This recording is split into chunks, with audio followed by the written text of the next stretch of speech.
رضا بتنادي عليا وبتقول لي استني ما تمشيش، مامتك جايه عشان تاخدك. وبالفعل ماما جت اخدتني وقالت لي يلا بينا عشان نطلع على النيابه العامه.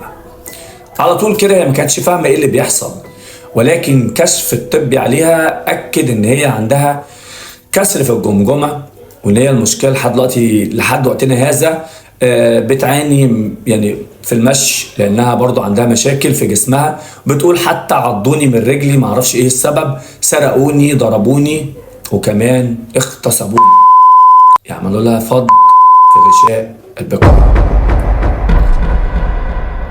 بصراحة لما سمعت الكلام بتاعها أنا جسمي اترعش والله. يعني إزاي أصدقائها ويعملوا كده فيها؟ يعني هو للدرجة دي؟ يعني أنتوا حتى مش خايفين من اللي هيحصل؟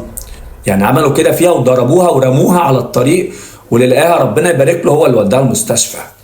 أنت متخيل اللي حصل ده مع بنت عندها 25 سنة؟ يعني فقدوها عذريتها، فقدوها مستقبلها، فقدوها حريتها.